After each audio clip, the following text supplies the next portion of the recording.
What if everything that has been taken from you was making room for something greater than you can currently imagine? Not as a comfortable thought, not as the kind of spiritual platitude people say at funerals and difficult moments because they do not know what else to say and the silence is too heavy to leave empty. As a genuine, radical, life-reorienting possibility. What if the door that closed, the one that hurt the most, the one you are still not completely over, was closed deliberately? What if the relationship that ended, the job you lost, the plan that fell apart, the prayer that seemed to go unanswered, was not abandonment, but redirection? What if the very thing you are interpreting as your life going wrong is actually your life being prepared for something so much bigger than what you lost that the loss will one day seem like the most necessary thing that ever happened to you? This is not denial. This is not pretending the pain away. The pain is real, and it deserves to be honored. But pain and purpose are not opposites. They have always been able to exist in the same breath. And the people who understand that, who have learned to hold the grief and the faith at the same time without requiring one to erase the other, are the people who come out of their hardest seasons carrying something that cannot be manufactured any other way. Welcome to Motivation Daily. Today we are going to talk about the preparation that happens in the dark and why the waiting, the stripping away, the seasons that make no sense from the inside are often the most important seasons of all. Think about Joseph in the Old Testament, sold into slavery by his own brothers, not strangers, his brothers, the people who were supposed to love him. Falsely accused, thrown into prison, forgotten by the very person he helped who promised to remember him. Year after year of circumstances that, by any reasonable human accounting, pointed toward a life of suffering and obscurity. There was no visible reason to believe that any of it had a purpose. There was no evidence from inside the prison that preparation was happening rather than punishment. And then the interpretation of a dream brought him before Pharaoh, and every year in slavery had given him the character to handle power without being corrupted by it. Every year in prison had given him the patience and the faith to serve faithfully in obscurity, so that serving faithfully in prominence felt like a natural extension of who he had become.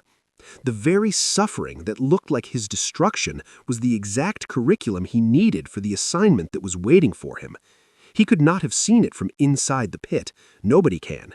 That is the nature of preparation. It looks like suffering from the inside and like providence from the outside, looking back. Think about Nick Vujicic, a man born without arms and without legs, who asked God with the anguished honesty of a child why he had been made this way, who went through years of bullying, of isolation, of the specific and crushing pain of being visibly, undeniably different from every person around him in a way that could not be hidden or compensated for. He has spoken publicly about the night he considered ending his life, the night he lay on his bathroom floor and asked the question that anyone in his position had every right to ask: why? What is the point of this? What could possibly be the purpose of a life built on so much limitation? The answer revealed itself not in a moment of dramatic divine intervention, but in the slow, accumulating evidence of what his life was doing in the lives of others. A young person in a wheelchair who watched Nick surf and decided they were not finished. A child being bullied who heard Nick speak and felt for the first time that their difference was not a sentence.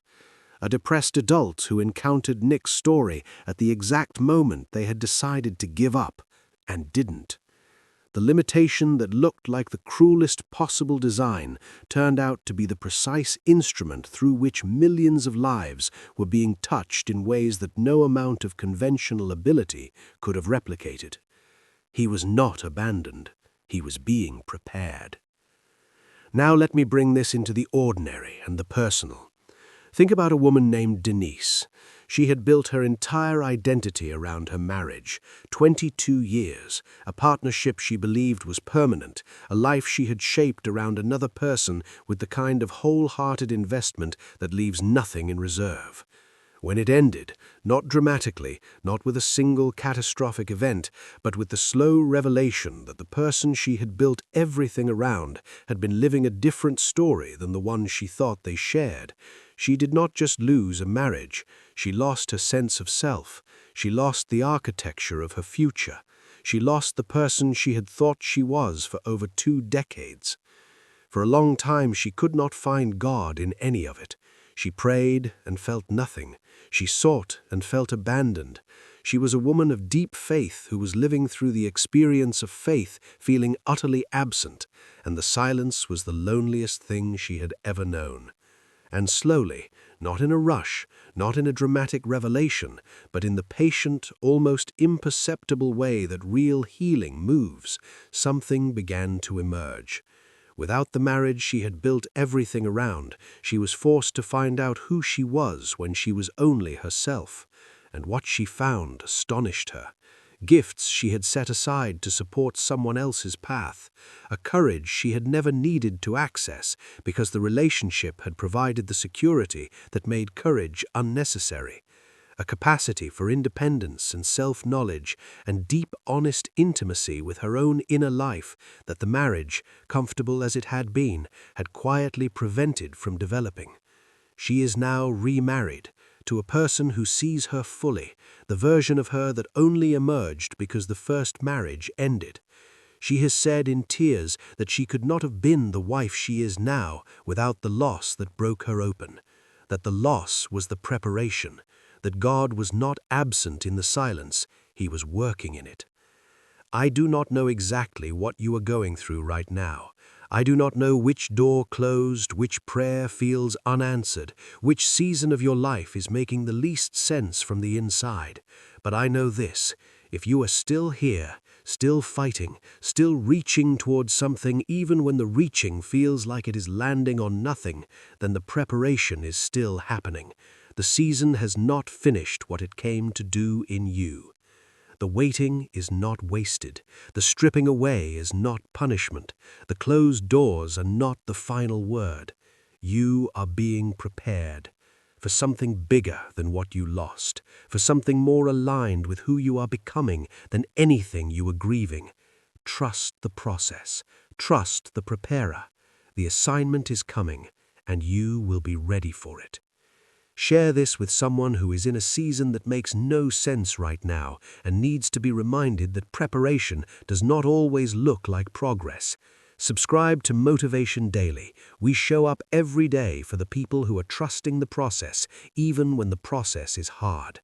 Drop a comment and tell me about a closed door that turned out to be the best thing that ever happened to you.